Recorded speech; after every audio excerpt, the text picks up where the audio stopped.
सध्या चालू असलेल्या जिल्हा परिषद आणि पंचायत समितीच्या होऊ घातलेल्या या निवडणुका आणि या निवडणुकीमध्ये सर्व तयारीने या ठिकाणी शिवसेना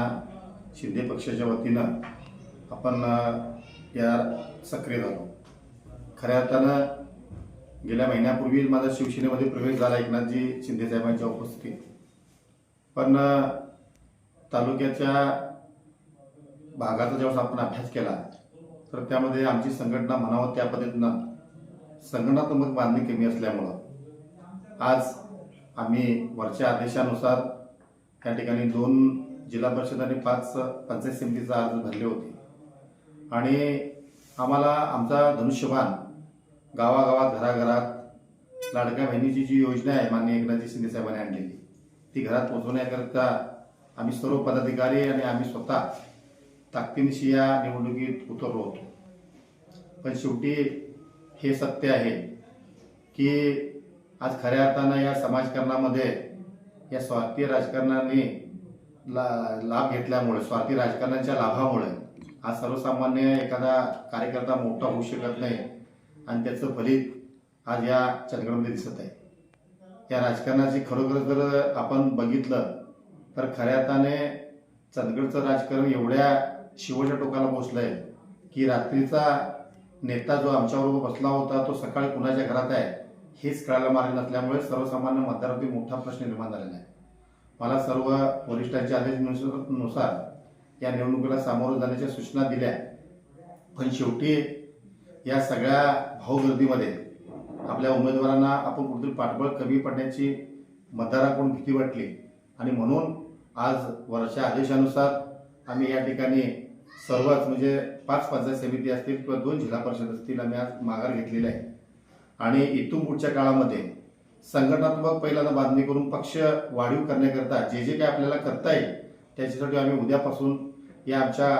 पक्षाच्या वाढीसाठी आम्ही गतिमान योजना चालू करणार आहे। तसेच राहिला प्रश्न आता या निवडणुकीमध्ये आमची जी भूमिका आहे ती भूमिका आमची स्पष्ट आणि सरळ आहे। आमच्या संघटनेला उभार देण्याकरता माननीय एकनाथजी शिंदे साहेब या महाराष्ट्राचे उपमुख्यमंत्री आहेत, त्यांचा तर आम्हाला आधार आहेच, पण शेवटी आमचा पक्ष हा मोठा असल्यामुळं त्या पक्षाकडून जो आम्हाला आदेश प्राप्त होईल त्या आदेशाचं पालन करून पुढच्या या 8-10 दिवसाच्या घडामोडीमध्ये आम्ही काय करणार आहोत, कसं जाणार आहोत, आमची संघटनात्मक बांधणी कशी होणार आहे त्या पद्धतीचं नियोजन करून सर्व पदाधिकारी, उपजिल्हा प्रमुख असतील, जिल्हा प्रमुख असतील, आमचे तालुका प्रमुख असतील किंवा शिवसेनेवरती प्रेम करणारे सर्व किंवा उमेदवार जे असतील आता ज्यांनी माघार घेतली ते सगळे उमेदवार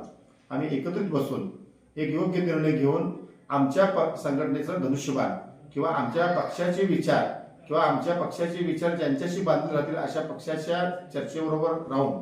पुढची संघटना बांधण्यासाठी आम्ही प्रयत्न करणार आहोत। आज खऱ्या अर्थानं या सर्व गोष्टीमध्ये एक मात्र दिसून आलं की संघटनात्मक बांधणी असेल तरच आपण राजकारणामध्ये यशस्वी होऊ शकतो आणि त्याकरिता आमची संघटनात्मक बांधणी आहे। प्रभाकर खांडेकर यांना मानणारा चांगला संच आहे। मी स्वतः उमेदवार होतो, माझी कन्या याच्यामध्ये जिल्हा परिषदला होती,